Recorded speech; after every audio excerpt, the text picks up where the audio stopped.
All right, we have lots to cover today. I'm going to go get started. Thanks for joining us for our first education series session of 2024. We do these on the third Thursday of most months. You can find out more at coloradocoalition.org/education series to see which months it's happening and which months are off. So this is our first one. I'm sure many of you here have been here before for sessions in the last few years, but we're very excited. This year we do build our sessions based on feedback from you all and what you want to see more of. So we're excited to go ahead and kick off this year. What we're talking about today is legislative session 2024, what's on the horizon and how to get involved. So we'll be presenting on that. Some of our CCH coworkers are going to be presenting. But before we get started, I want to go ahead and introduce Lynette, who's our Spanish interpretation today. And she'll go ahead and do an introduction in Spanish for anyone who needs it. I'll go ahead and give instruction now in English, and then hopefully Lynette can repeat in Spanish. So if you would like to enable that captioning, you're going to go down to the bottom bar, and you're going to click the little globe. You can see the image of it there, and enable captioning, and then you'll want to select Spanish. And that is only so helpful to people who are speaking English. So I'll hand it to Lynette to explain that once more in Spanish. Hola, a todos. Muchas gracias por estar aquí. Thank you so much for being here. Thank you for making sure that the space that we're holding everyone's heart language. Thank you to the organizers for making sure that we have simultaneous interpretation. Gracias a las personas aquí por tener interpretación simultánea. En cuanto se prenda la interpretación, van a ver este globo terráqueo abajo en su pantalla donde pueden seleccionar el idioma de su corazón. El español es un poquito más largo que el inglés, so por favor tengan en cuenta. No sufran en silencio. Si tienen alguna pregunta, por favor, compártanlo en el chat. Déjenos saber para poder asegurarnos de que trabaje la interpretación. Please do not suffer in silence. If you have any questions with interpretation, please let us know. You will see that globe at the bottom of your screen. Please turn on your interpretation there. But however, if you're on a phone or if you're on a tablet, there's 3 little dots to the right where you can select the language of your heart there. Okay, I am ready to go back to the panelists so I can start interpretation. Okay, great. Thank you so much. So a couple more housekeeping items before I pass it to my colleagues. Format, we always like to give you an idea of what's to come for our hour and 15 minutes. This is more of a presentation and less of a panel. So sometimes I'd say mostly we're doing a panel with 3 or 4 experts in a field. In this case, we're doing more of a presentation, so this is a learning experience, but there still will be a Q&A at the end. Please do use the Q&A feature at the bottom of your screen to enter in questions that our panelists or our presenters can answer towards the end. If you are just here enjoying this webinar, your camera and your microphone's off. We are in webinar format, so don't worry about being visible or being seen, but do connect in the chat, connect with questions in the Q&A. Let's see, we are recording, as I mentioned, so just want everyone to know that. And then we do send our slides out the next day, or once again, it could be Monday with everything. So don't worry about taking notes, needing every detail. We'll send it out to you. If you're so inclined to share on social media, we always have the hashtag CCH Ed series. We also are at CO Coalition on all major platforms. So with that, I'm going to go ahead and hand it over to Andrew West. Great. Thank you so much, Alexis. And thank you very much, everyone who's joining us tonight. We really appreciate you taking the time out of your evening to come listen to what we do at the Capitol and all this legislative advocacy work.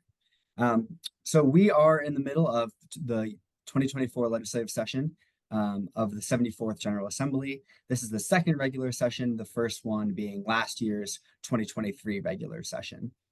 Some of you might recall having seen news about the special session earlier this fall in November 2023 that was convened by the governor's office on rising property taxes and relief for homeowners. This is different. This is just the regular normal session that meets annually. Other states have a bit of a different process. Some states have a longer session. Some states meet every other year. Some states are all year round. But Colorado is every single year, and it's 120 days as mandated by the Constitution. This year we began on January 20th as the beginning of session, and we will adjourn on May 8th for Sine Die, which is a Latin term that means with no day of return, essentially. So that is the last day of session. And today on February 15th, we are just a little past a quarter of the way through. So we're definitely getting into the middle of things and really session is in full swing. Go to the next slide here. Thank you so much. So I'm just going to go over quickly a couple of key themes for this year. A lot of things are continuations of a lot of the work that was done in the 2023 session. The first being that housing will continue to be a priority issue. This is one of the things the governor mentioned last year in the opening address and described thoroughly this year as well, that legislators will work to address the rising costs of housing throughout the state. Obviously, a lot of you joining us are well familiar with the crisis that we're facing in Colorado and in many ways across the country in regards to affordable housing. There was a failed land use bill, Senate Bill 213 last year, that would have made a lot of big changes to the state's process for zoning and planning and making sure that we're really doing things in an intentional way. But my colleague Kathy will talk about some of the renewed efforts along the lines of land use in this session. Another thing from last year was that there were a lot of tensions, which we expect to continue this year, both spilling over 2023, as well as that special session that was called during November. There have been tensions between Democrats and Republicans, seeing that Democrats at the State House have a strong majority in both chambers. But that's not to say that there wasn't tension among Democrats as well. And what's often been described as a sort of vitriolic environment. Just a lot of tensions, a lot of butting heads, and we're hoping that some of those tensions might be mitigated this year, but we do expect that to be a theme rolling over from last year. As I mentioned, there are Democratic majorities in both chambers. The Democrats have a supermajority in the House and just shy of a supermajority in the Senate side.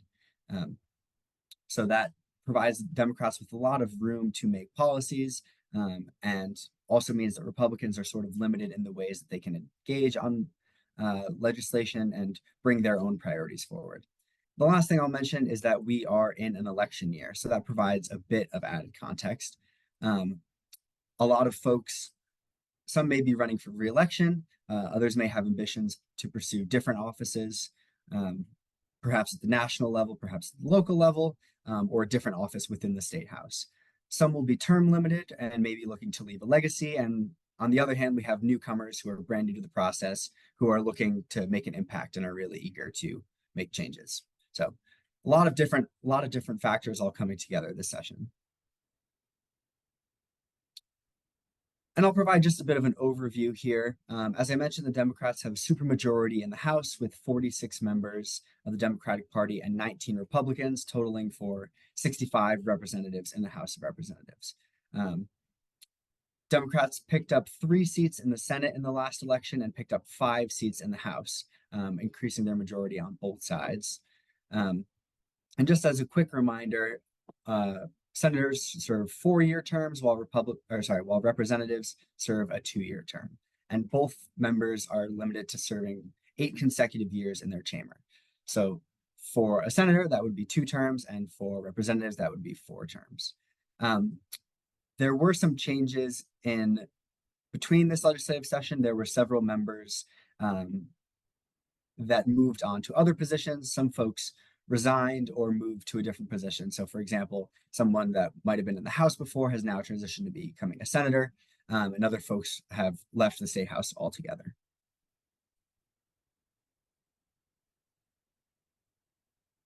Great, and I'll provide a quick overview of how a bill becomes a law and what exactly this process looks like. I'll also mention that we have some resources on the Coalition for the Homeless website, which we'll definitely plug and share after this presentation. And that also includes ways that you can get involved, some tips and tricks for following the process. We know that for those who are unfamiliar, following the process can be pretty difficult, can be a difficult thing to learn. This is actually my 2nd session, so I'm in a unique position of having had to learn it last year, but now I feel like I'm definitely hitting the ground running this time around. So how does a bill become a law? Oftentimes, a lot of the work on these bills is actually done before the legislative session begins. So that can start as early as the summer. They can be bills that have been years in the making. And a lot of the work that does happen behind the scenes with nonprofits, with local government leaders, with the legislators themselves might have this idea, or might be community members that are reaching out, constituents of these legislators who reach out with ideas and problems that they're seeing and how they'd like to see that addressed through a bill. Once the bill is drafted, that draft will be introduced to the first chamber. So if it's a House bill brought forward by a representative, that first chamber will be in the House, and that'll be denoted by the title HB 24. Whereas on the Senate side, that'll be SB for Senate bill. And that is introduced to its first House, where it is assigned a bill title. So that's when a bill officially gets its name, and it gets a number as well.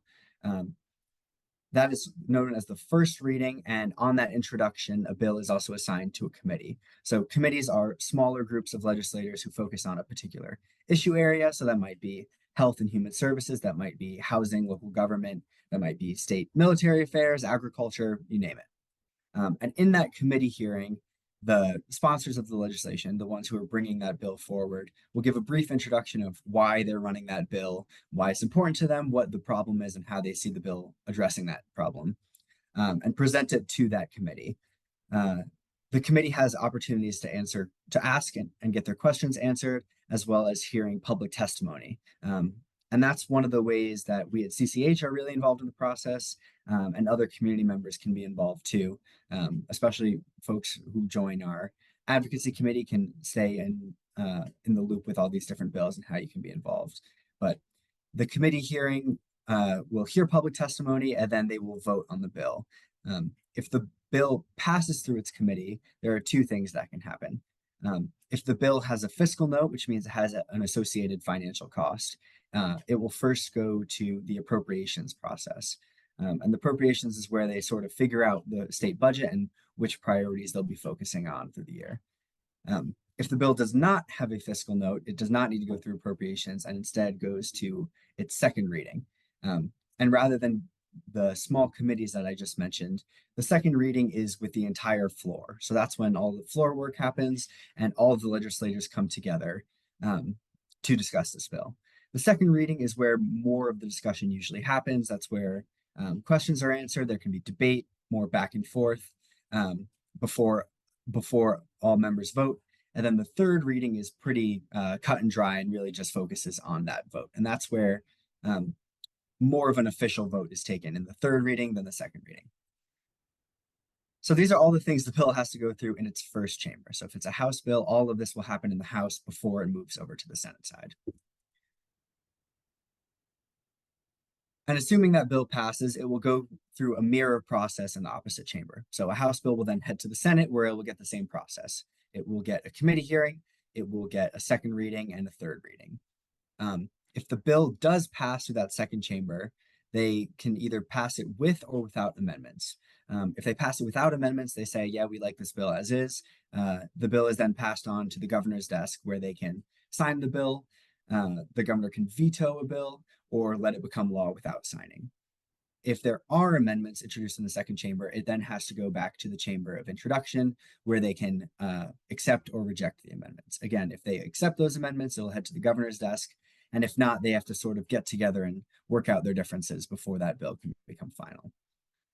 If at any point it doesn't make it through, so if it doesn't get out of its first committee, if it doesn't get out of its second committee, if it doesn't pass by a vote on the floor, the bill is considered dead and will not pass. I'll also mention that the bill can be postponed indefinitely, which is a formal term for killing a bill. And as I mentioned, I know this process can be a bit confusing, but we do have resources on our website that we will share out afterwards. Next slide, please.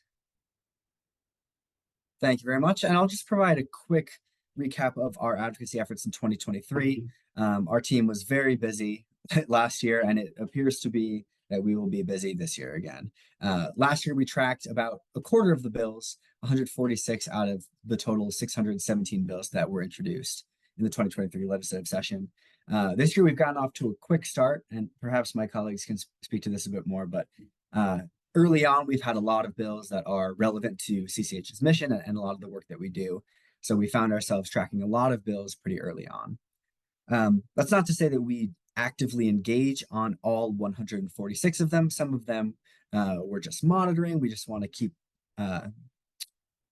an eye on them, but there are other bills that we are very more actively engaged on. And that might look like testifying on a bill. That might include providing comments to legislators on language. That might be bills that we're leading on, where we are working directly with legislators to develop and bring that concept to the State House. Out of the bills that we engaged on, 90% of them did reach their desired outcomes. That's a number we're super happy with. Hopefully we can do similar or even better this year. And other advocacy components, we have a CCH network that we send out action alerts. I'm sure some of you on this call are involved in that. And we sent out messages to 25,000 individuals and had 871 messages sent by people in our network. So really appreciate the advocacy from folks that are involved with CCH's network and really supporting our priorities. And the last thing is that on 17 bills, we provided 29 testimonies, either written testimony or a live testimony in person before the committee. And I'll also mention, if you would like to check out some of our wins, I would definitely recommend checking out our 2023 legislative report, as well as other previous years that are all listed on our website. So if you're looking for specific bills that you might have heard about, or just want to check out the work we've done in the past, that's a good place to find those resources. In 2024, our legislative priorities will remain largely the same. We'll be focused on housing, homelessness, health, and economic stability. At CCH, we really recognize that homelessness is a very intersectional issue. There are a lot of different issues that all come together to produce the homelessness and affordable housing crisis that we're seeing. But first is housing. Obviously, we recognize that homelessness is a housing problem, and we'll continue to prioritize investments in affordable housing, making sure that these resources are targeted for those with the greatest need, as well as advocating for federal, state resources to be directed to folks who are likely to face housing instability and homelessness. Two sort of refers to bills that might directly touch issues of homelessness, specifically involving the population of people who are experiencing homelessness, including criminal legal reforms that impact folks, and providing supportive services along with housing resources to folks who are experiencing homelessness. The third bucket, health. We obviously recognize that housing is healthcare at the Coalition, but we also want to be advocating for policies that directly impact healthcare and delivering services related to health.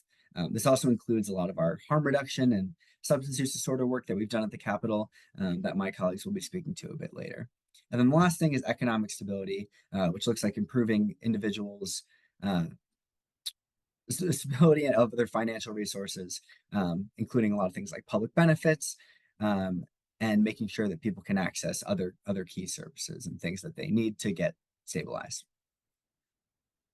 So that is enough from me, I believe, and I will pass it to my colleagues next to give us a bit more of an in-depth overview of some of the issues we're working on this year.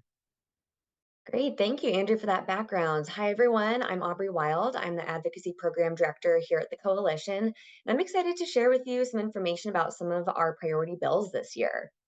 The first one that I'll talk about is defendant filing fees and evictions. This is House Bill 1099, and you can find all of these bills if you type into your search Colorado General Assembly, and then you can see all of the bills that have been introduced so far, and you can follow them along their path.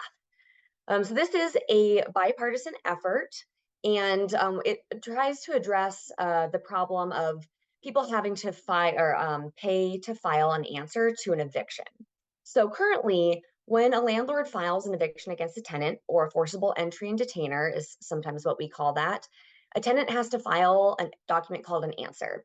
And they have to file this document if they want to tell their side of the story, or if they want to file a counterclaim, or if they want to dispute what happened. If they don't file this document, they can't participate in their eviction, and they face a default eviction or a default judgment, meaning they lose their house or their home automatically. So the cost to file this answer is $80 or $84 with a counterclaim, and this can be prohibitively expensive for a lot of people. And it might mean that you end up self-evicting, so just leaving your home because this initial step to participate in your eviction feels insurmountable. So that happens a lot, and it also isn't captured in our eviction data because it's a self-eviction rather than a court eviction. So there is a waiver process for folks who want to participate in their evictions and dispute it, but they can't pay for this $80 or $84. But this whole process to request a waiver is really stigmatizing.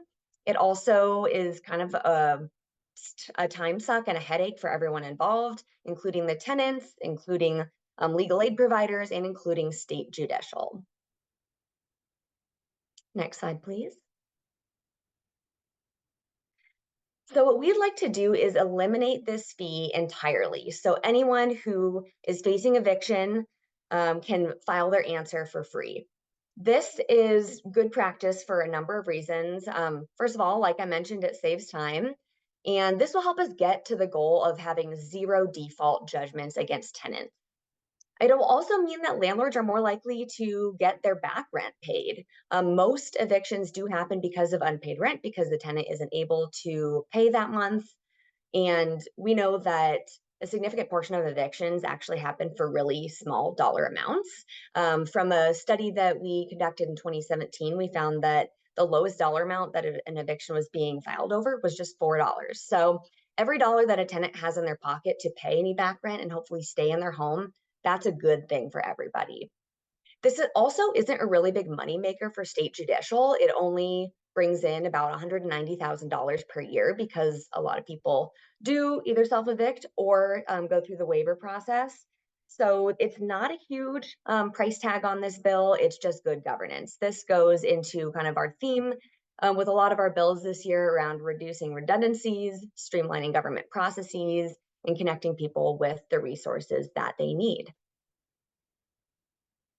So stay updated with our activity on this bill. This is one that we are co-leading on with our friends at the Colorado Poverty Law Project. Next slide, please. The next bill kind of fits into that same bucket around streamlining processes and connecting people with their basic needs. This bill is not introduced yet. We're expecting it'll be a late bill, so hopefully introduced in the coming weeks. And it will create some improvements to the Colorado Necessary Documents Program. For background, the Colorado Necessary Documents Program, or Colorado ID Project, both terms are used interchangeably.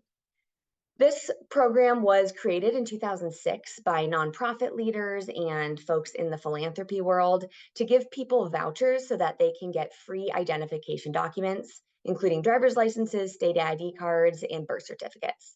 These are all incredibly important documents that we need to board a plane, open a bank account, get healthcare, get employment, get housing, get public benefits like food stamps, or SNAP is what we call that. So this program was established statutorily in 2016. And then it was made permanent in 2021. So it got rid of that sunset, made this a permanent state program. But it's currently only funded at $300,000 a year, which is not sufficient and also has some challenges around it. So we just want to streamline some of those issues.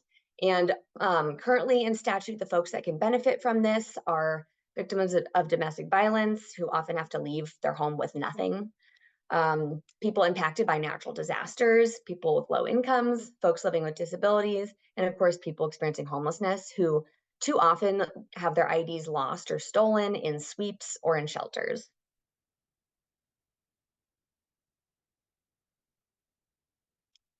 So like I mentioned, the program really falls short of the need. We're partnering with 2 organizations on this bill. One is the Colorado Center on Law and Policy, our longtime friends over there. The other one is Homeward Alliance up in Fort Collins.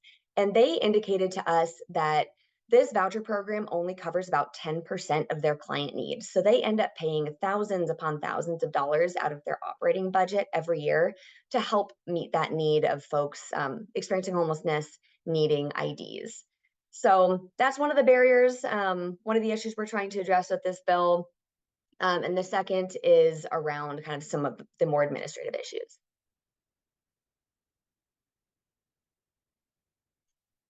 So the proposal that we're putting forward is really two-pronged. First, we want to eliminate the need for a physical voucher. Right now, the funding goes from the Colorado budget in the general fund to the Colorado Department of Public Health and Environment in their health equity office. Then they send that funding to one nonprofit organization. They create a physical sheet of vouchers, which they give to about 24 participating nonprofits, including Coalition for the Homeless.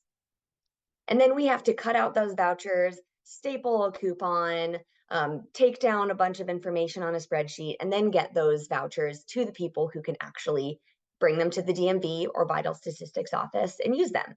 So there are a lot of steps here and a lot of transfer of money and vouchers.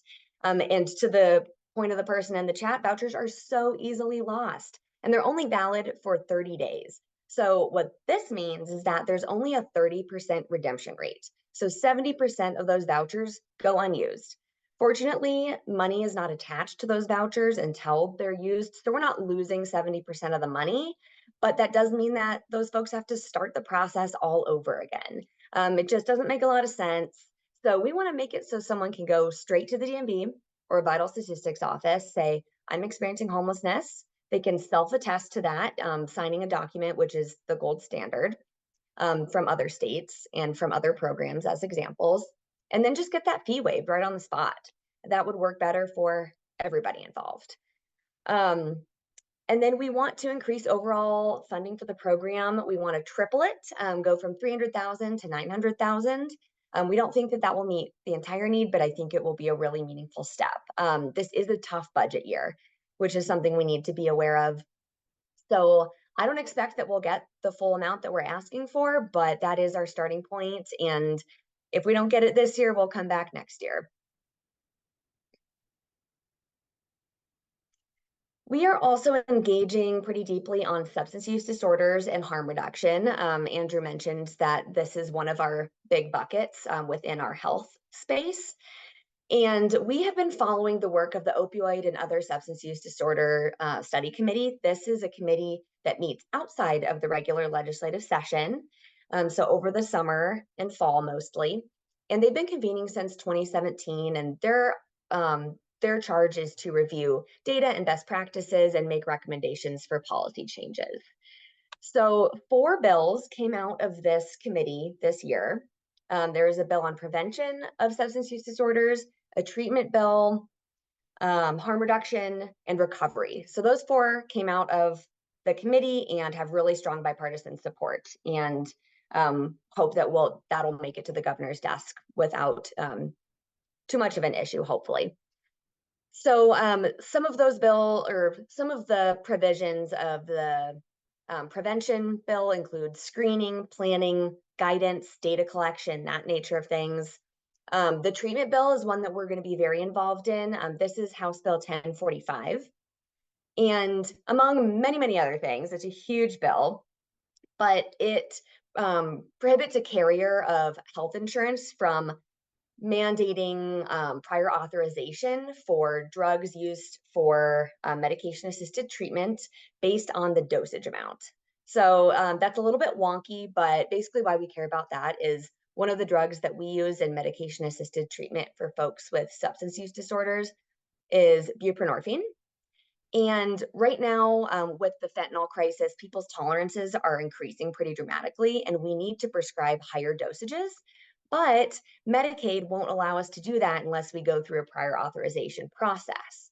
So we would like to remove that cap, not only on buprenorphine and not only for Medicaid, but all drugs in this class for all health insurance programs. So that's something that we'll be testifying to. The harm reduction bill is another one we'll be engaging on, House Bill 1037. And thank you, Andrew, for dropping all these in the chat.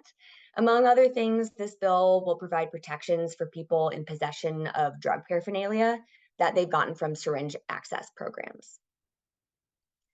Next is the recovery bill, and this again has a lot of components, but of those, it declares that recovery residences, sober living facilities, sober homes are identified as residential for purposes of land zoning. So that means that it'll be easier to set those up in residential areas because they are residences after all. It also limits alcohol advertisements in grocery stores. I would say this year, one of the themes is recognizing that alcohol dependency is one of the biggest issues that we have in the substance use space, and we're thinking a lot more about ways that we can address that. Finally, the bill that you probably have heard of, overdose prevention centers. This is a bill that was introduced last year and unfortunately did not pass. So there was an effort to get this out of that interim committee over the summer, but unfortunately, the governor said that he would veto it. So that did not pass out of the committee. However, legislators did still introduce a bill that specifies that a governing body of a municipality, which includes cities, towns, cities, and counties, can authorize the operation of overdose prevention centers within that municipality's boundaries. And this is a place where people can use their previously obtained drugs and be in arm's reach of life assistance or life-saving care if they do need that. This is a really positive thing. They are in operation all over the world, and it prevents overdoses, prevents spread of communicable diseases, and prevents crime. So these are all bills that we will be supportive of. And with that, I will send it to Kathy Alderman.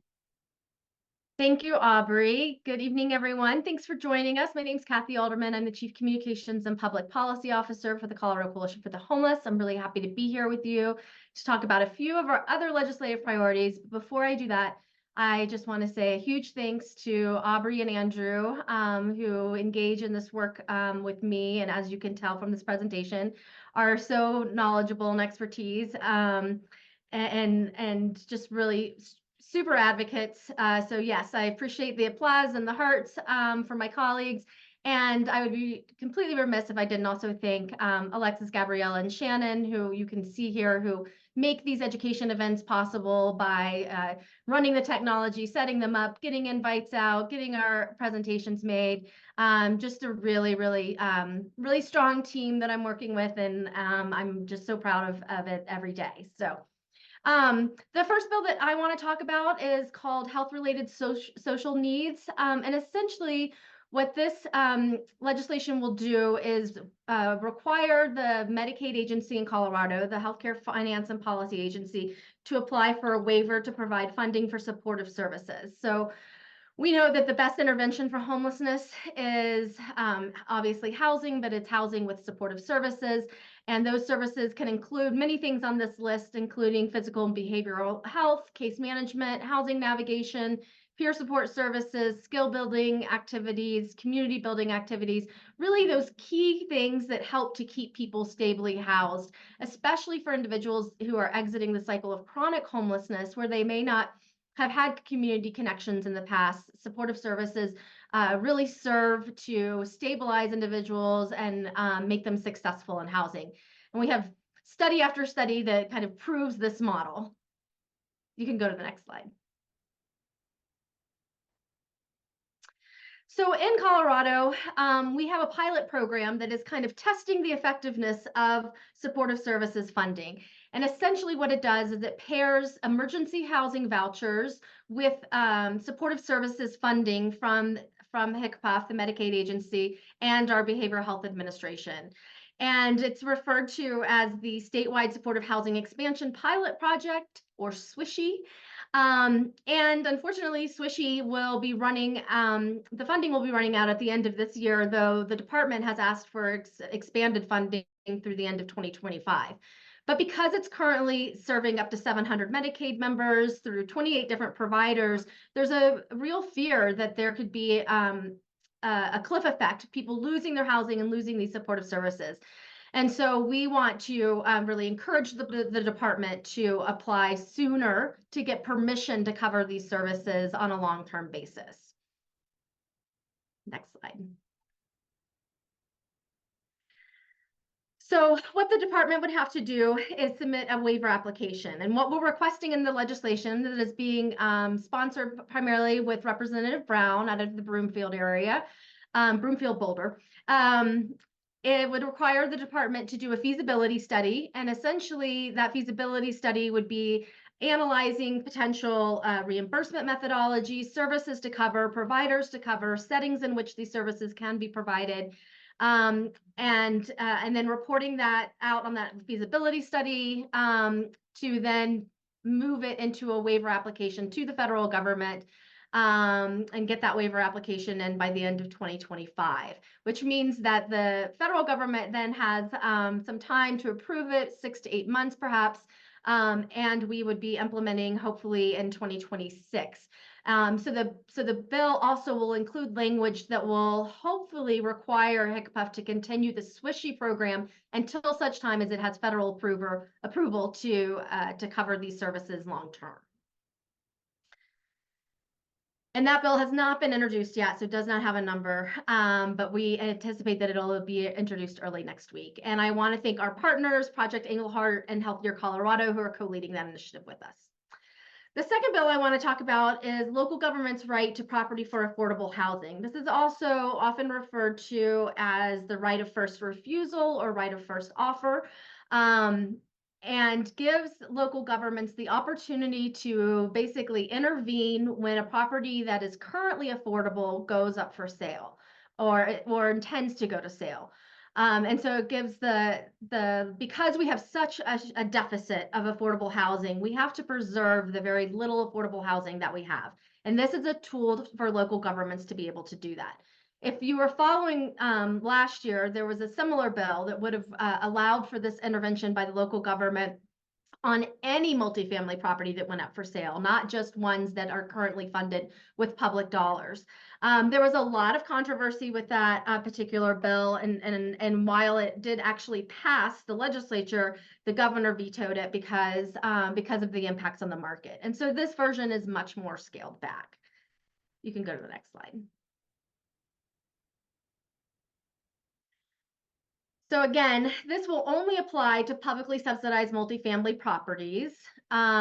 It'll require that local governments, if they do make the purchase of these properties, to provide equal or greater affordability. So maintaining the current affordability that you have with that property, and that affordability has to be maintained on a long-term basis of what will be 40 years. In the introduced version, it was 100 years, and we've pared that back up quite a bit.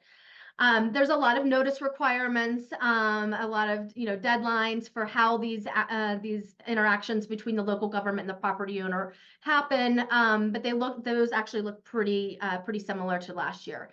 And then there's a second part of the bill that allows a local government not the full property right of the right of first refusal not to purchase a property, but on all of those other multifamily properties that aren't necessarily currently affordable today or are naturally occurring affordable, this would be essentially a right of first notice and giving the government an opportunity to make an offer within a 14-day period of time.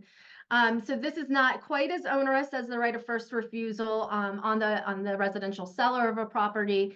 And there are some additional limitations, including that the property must be 20 years or older, must be more than 5 units in an urban area, 3 units in a rural resort area, and under 100 units overall. And the idea behind the right of first offer is that in some local communities, you may have an apartment building that has 8 to 10 units in it, and those are currently affordable to your workforce in the community. And if that property goes up for sale, it's really just providing notice to the local government to say, is this an opportunity for you to intervene and preserve this housing as affordable? And the long-term affordability provisions would also apply. So we're really hoping that with this pared back version this year that we'll get the support again of the General Assembly, but also the governor's office. And then we can give this tool to local governments to preserve that very limited affordable housing that they do have in their community. Next slide. And then, as Andrew mentioned, lots of legislation swirling around in the land use space. So last year, if you were following along, there was one big bill, Senate Bill 23-213, that had many components to it. It had a housing needs assessment component, housing strategic growth and planning. It had an accessory dwelling unit section. It had a transit-oriented section. It had a section for middle housing. It was a really big bill. that tried to tackle a lot of things. Well, this year, the General Assembly is taking it kind of in pieces and parts. And so we know that we'll see some legislation that will provide grant funding for accessory dwelling units. And in this particular piece of legislation, we really want to make sure that those ADUs are either provided to the community at an affordable rate if they're rented out. They're built for a family in need, like for instance, a family with an aging parent or a child living with a disability who might need some independent living, but would still benefit from being close by to family. And that low-income households actually get access to the grant funding, or they're prioritized for the grant funding to build ADUs so that they can generate wealth. We know obviously that home ownership is a wealth generator, and that many communities have been cut out of being able to access this path to wealth building. So that's that bill has been introduced. There is actually a competing bill that's been introduced that would just expand the allowance for ADUs in unincorporated areas, and how those two will play out, we'll see. There will be another bill related to transit-oriented communities. I think we'll see that probably next week. And this bill really requires that local governments identify their transit corridors and their neighborhood centers near corridors, and make those available for more dense housing. So a local government can build more housing for more households when it's close to transit. And this bill is particularly important for us because we do want to also ensure that that housing that gets built near transit is affordable. Because obviously we know that especially low-income households, transit is not just a convenience, but an absolute necessity. And so we want to make sure that we're protecting these households and prioritizing these households for access to this new housing that gets built in these transit areas. It's also very important that if there are communities already living near transit that are being targeted for development, that those communities aren't displaced. And so what we'd like to see is a displacement, a vulnerability to displacement analysis conducted prior to the development of any transit-oriented development, to make sure that local governments can implement displacement mitigation measures to ensure that the housing that's built near transit is available to the communities that currently live there at their income levels. Now, it might not always work out exactly that way, so there are some other mitigation measures that can be put into place to minimize the impact of increased property values on those local communities. We are engaged in conversations about parking reform, and that would just basically say that local governments can't have minimum parking requirements for the development of housing. And we're in conversations with the sponsor about this particular bill as it relates to what current governments do in terms of using lessened parking requirements as an incentive to build affordable housing, and how they can kind of off-ramp and try to find a different incentive. We're also, hoping to make sure that this bill, as written, kind of coincides with the allowance for reduced parking requirements and other bills, because we just don't want these incentives to count twice towards a local government's obligation to meet affordable housing requirements in its community. And then there is a bill that has already passed through the House that would prohibit local governments from enacting occupancy limits based on family status. And one issue with that is that we know that there are some occupancy requirements that come with federal and state federal programming and funding. And so we want to make sure that those occupancy limits are still in force, because there is an exception for public health and safety issues when we know that, we don't need 6 people living in a 400 square foot unit. Those are reasonable restrictions, but trying to define family for individuals is not a reasonable restriction. And the final bill that we are working on is what we're referring to as strategic growth, but essentially we'll have 3 components. The first being a requirement that local governments do housing needs assessment to really have a data-driven, consistent, standardized process for local governments to identify their housing needs and gaps. And then that information would roll up into a statewide housing needs assessment and gap analysis. The second part would be a housing action plan. So the local government identifying specific strategies to meet those housing needs gaps. And in some instances, that'll be adopting local ordinances to build more housing. And in some instances, it could be things like providing funding for the local government to build affordable housing, like having a local ordinance that provides some additional funding. And that and a local government must demonstrate progress towards the goals identified in the housing action plan in order to be eligible for state funding.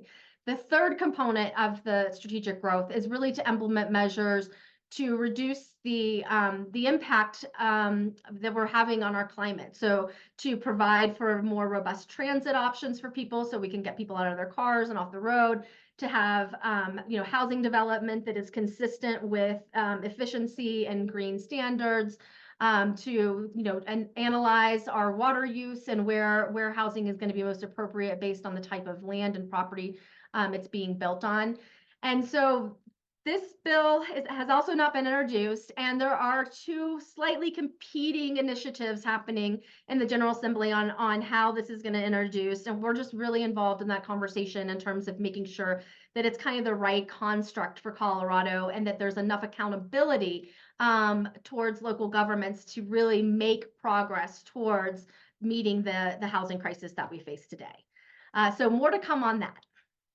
And I think that wraps it up for me. I want to pass it back to my colleague, Aubrey Wild. And again, want to thank you all for being here. Looking forward to additional questions and dialogue as we get to the end of the presentation. Thank you. Thanks, Kathy. Well, I'm assuming everyone is completely fired up about all of these bills. And I'm really excited to invite you to this year's Lobby Day, where we can actually talk with legislators about why they're so important and make those asks for their support on all of these bills that we just discussed. So we are convening on Tuesday, March 5th at the state capitol, and we'll be there from 7:30 a.m. to 10:30 a.m. We're meeting in the basement, and we're going to start with a big hearty breakfast to get us going for the day. Plenty of coffee and snacks. We also have amazing new shirts this year, some long sleeves for the first time. So if you don't come for the legislation, come for the shirts at least, and then we'll try to keep you interested. And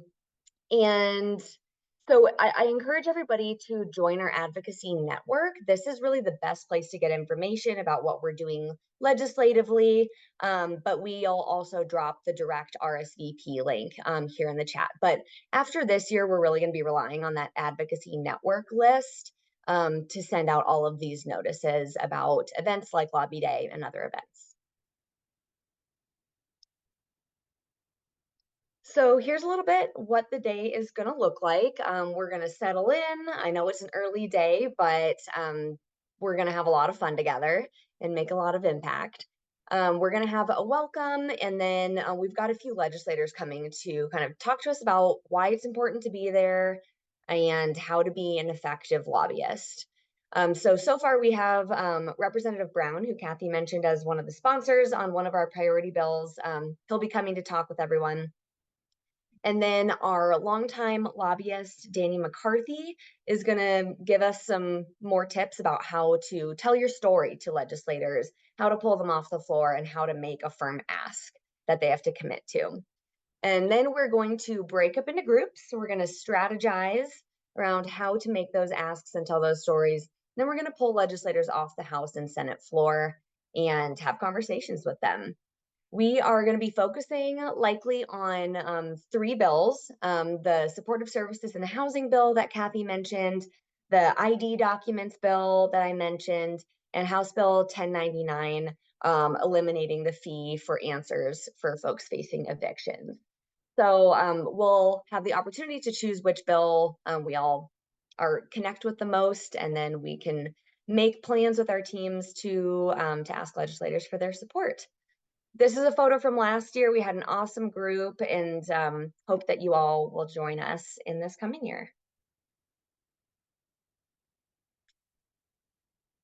and we can go ahead and open it to some Q&A. We've got a few minutes if anyone has any questions about policy, the process, or Lobby Day.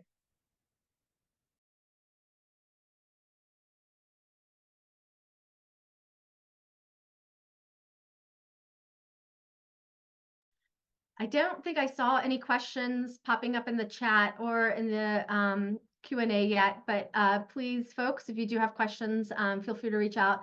I also realized that during my presentation, I was speaking pretty quickly, and I'm very sorry if that didn't work very well for the translation services. Again, as Alexis mentioned, we'll send these slides around after the fact, so you will have access to them. And I forgot to mention that our co-lead on the right of first refusal bill is Enterprise Community Partners, an expert in the housing policy space, and a strong partner of ours. So if nothing else, this extra time gives me the opportunity to tell you what I missed. And I see Nadine put a question in the chat here. This is a great question about Senate Bill 94, safe housing for residential tenants. She mentioned that she wrote letters to members of the local government and housing committee. Fantastic. And one of the members was concerned that this would be a hardship on landlords. This is the bill that addresses and strengthens warranty of habitability. And this is actually one that we're really supportive of. We're a large landlord and property manager, and all of the provisions here are absolutely manageable and basic.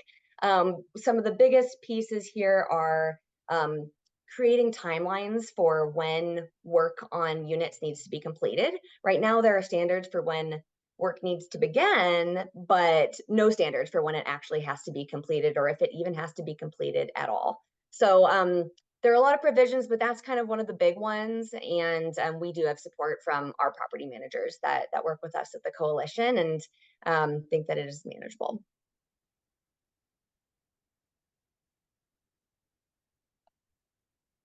And then Elizabeth asks, how might you be planning on addressing responses to home rule? I'm going to make some assumptions here that this might be reflected in some of the land use and strategic growth bills. So in Colorado, we have local governments have local control over kind of what ordinances and how they do land use in their particular areas. But the state government has funds, and so the state government can condition the access to funding on the adoption of certain policies at the local level. And so I think the hope is, for instance, with the housing needs assessments and action plans, those will be tied to state funding sources. And so in order to get access to the funding, you have to conduct your needs assessment to certain minimum standards or baseline requirements, and you have to demonstrate progress towards your action plan through the adoption of affordability strategies and anti-displacement measures, and then that will prioritize you for access to the state funds. So it's not preemption. It's not necessarily saying, local government, you can't do your own policies, but it is incentivizing local governments to do the right thing in these spaces for additional funding.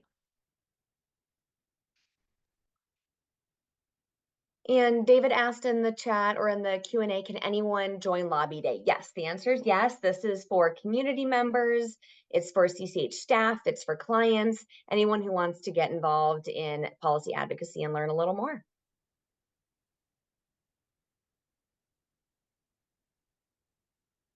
And Kathy, I wonder if you want to, if you know more than I do about this other question here in the Q&A. Are there any bills coming up to address housing for migrants bused into Denver? Oh, that's a great question, and I think it's to be determined. So we know that the city of Denver has put in a lot of resources and funding to address the migrant crisis, kind of in the face of also the homelessness crisis. And the state government has provided some funding to assist cities that are most impacted, but not nearly enough. And we know that the federal government is kind of asleep at the wheel on this issue, with Republicans refusing to even take up a border package bill, which would provide funding to cities to address, the housing and stability needs of the new immigrants coming to us. So the state is pretty limited in what it can do.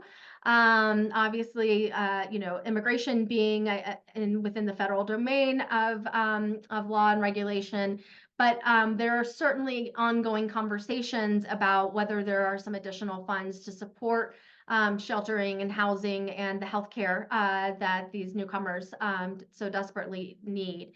As Aubrey mentioned, though, it is a pretty tight budget year. We're running out of, a lot of one-time federal funds that we had through the COVID pandemic.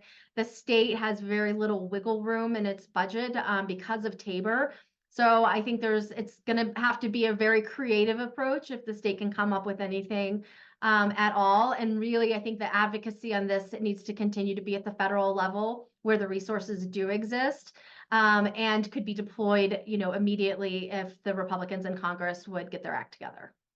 Please feel free to reach out to any member of this team. All of us can provide information, resources, links, as you can see, to all of this legislation and more. We do hope you'll consider joining us for Lobby Day. And at the very least, sign up for our advocacy network so that you can stay up to date on how all these bills progress and how our advocacy efforts kind of plays into the process.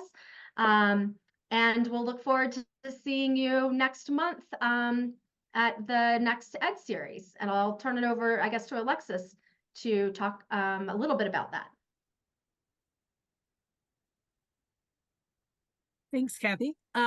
Yes, next month we will be doing our Homelessness 101 and accessing services. We did this last year around this time. We're planning on doing it every year because the data changes year after year.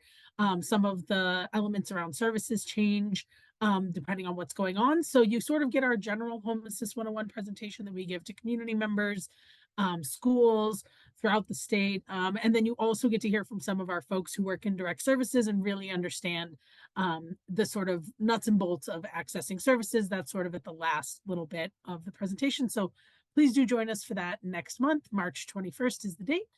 And yeah, as always, thank you so much for taking the time to come out and learn with us. We hope to see you next month. Thank you to our interpreters from the Community Language Collaborative, Lynette. Thank you to the team. And yeah, please contact us, respond to the emails, hit us up online. This is a conversation and we really appreciate you all being part of it, and we'll see you next month.